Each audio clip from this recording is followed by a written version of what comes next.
All right, guys and girls, this is Jerningham here. COVID-19 MP says 4 million people have been first dose of vaccine. This is our Prime Minister of the UK, Boris Johnson. He's originally from New York. His family was born in New York. Our Prime Minister the same. He speaks British like us, very posh, our Prime Minister. You wouldn't tell he was American or from New York. But anyway, this is our Prime Minister in the UK, Boris Johnson. Donald Trump's different. Apparently, Joe Biden is going to be landing in Cornwall soon. I don't know when. I don't know if Boris Johnson's going to be making a deal with Joe Biden on Brexit, but I don't know.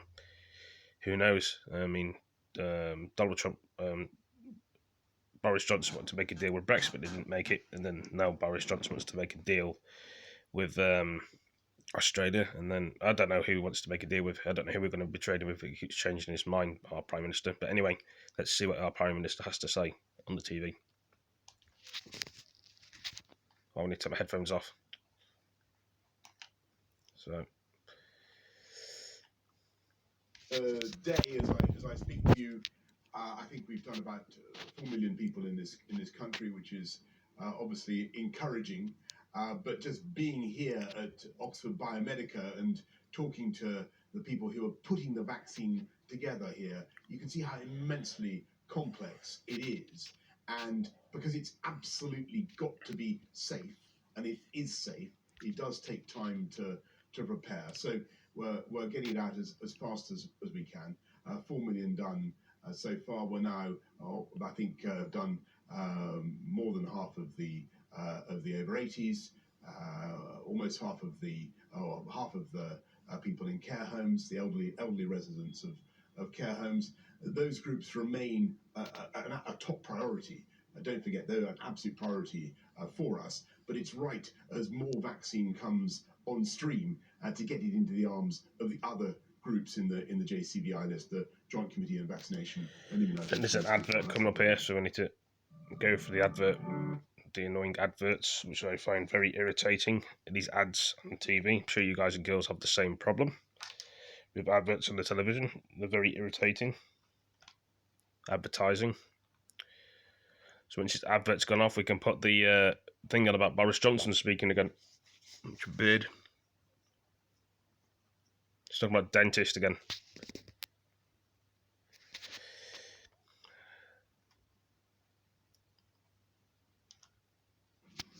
Despite those complications that you talk about, the fact it's difficult, are you guaranteeing that by September everybody across the UK, adults, will have been offered a vaccine, and will that allow us to basically get back to normal? I understand completely that people want to get back to normal as fast as we possibly can. It does depend, Nick, on things going well. It depends on the vaccination program going well. It depends on there being no new variants that throw our plans out and that we have to militate against. And of course, it depends on the everybody, all of us, remembering that we're not out of the woods yet. You can see the pressure that the NHS is under. You can see the I'm afraid still the great number of cases that we're seeing every day. We've got to maintain discipline, stop the spread of the virus by all the basic ways that we know, not just washing our hands and all the rest of it, but staying at home, protecting the NHS, stopping those chains of transmission now in that crucial period as we roll the vaccine out. In terms of how the vaccine is being rolled out, there are some questions over some areas, some parts of the UK not being as quick as others. Are you concerned that there's a bit of a postcode lottery at the moment? Well, I think actually the whole of the UK is going very well, and overall the pace of the rollout is very encouraging.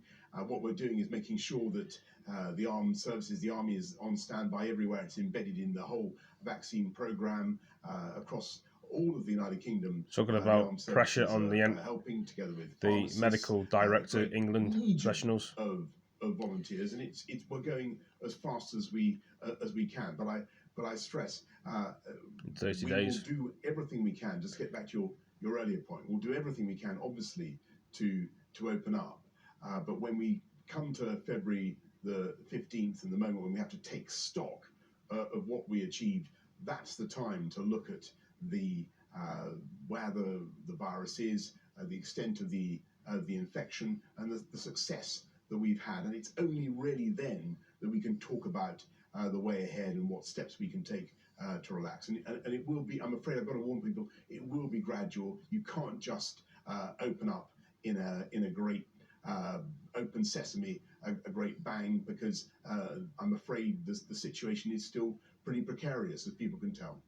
You did promise that things would be relatively normal by the spring. Is that still the ambition of the government? You still think that's possible? Yes, I do. Talk about Germany Nick, recovering. I do think that things will be very different by the spring. Poisoning. And you'll have heard that also from Chris Whitty and Patrick Vallance, the Chief Medical Officer and Chief Scientific Advisor. That doesn't mean that we're not going to be living with the consequences of the arrival of the coronavirus pandemic for a while to come. The economic consequences, and of course the threat to our health as well. And we'll have to remain vigilant about this, I think, for a long time. You mentioned the economic consequences being around for some time. One of the big questions that you need to answer is whether you're going to keep the £20 extra a week you're giving to people on universal credit. Can you tell us whether the government's going to continue that beyond the end of March? Well, what we've said is that we'll put our arms around the whole of the country throughout the pandemic. The countries we've already done, I think, £280 billion worth of support, and we'll keep all measures obviously under constant review. We've got to get our country through the health crisis. I think that actually the UK is capable of staging a very, very powerful economic recovery, but we've got to look after people throughout the pandemic. That £20 a week can be the difference for some people between feeding the family and not feeding the family. People want to know if they're going to have that in a couple of months' time. You don't just give them an answer on universal credit. Well, we're very proud of universal credit and the introduction of universal credit, and I think it's the policy of the opposition to abolish universal credit altogether, which I don't think is a sensible way forward. You're the Prime Minister. Will there be £20 extra come April? Well, as I say, we want to support people throughout the pandemic, and what we don't want to do is abolish universal credit altogether. This does mean a lot to people's individual pockets, though. They desperately want to know if you're going to continue that. Can you give us some clarity? Well, I think you've heard me say that we want to support people throughout the pandemic.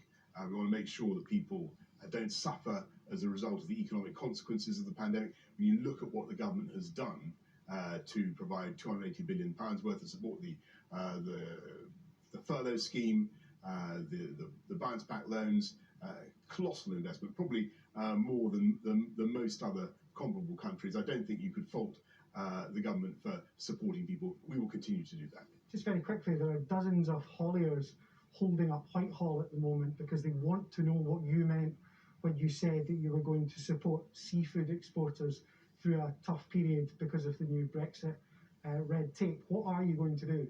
Well, insofar as there are problems at the moment caused by teething problems, people not filling in the right forms or misunderstandings, and when it's not people's fault, of course we're going to compensate and to help out, and funds have been put in place to do that. But be in no doubt, Nick, that there are great opportunities for fishermen across the whole of the UK to take advantage of the spectacular marine wealth of the United Kingdom. In just 5 years' time, 5.5 years' time, we will have access to all the fish in all of our coastal waters. And before then, from now, as I talk to you today, we have access to 25% more than we did a month ago.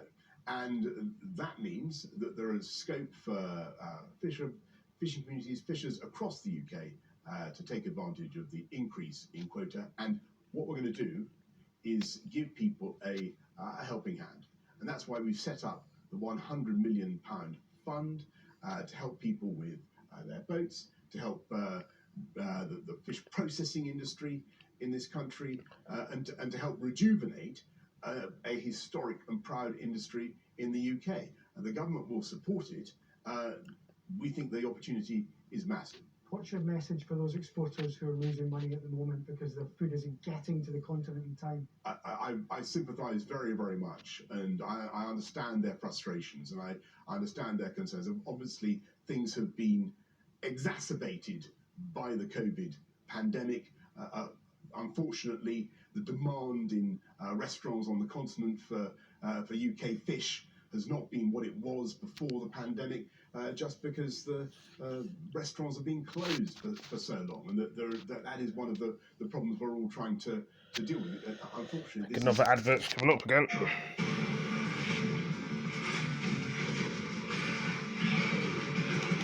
Annoying adverts.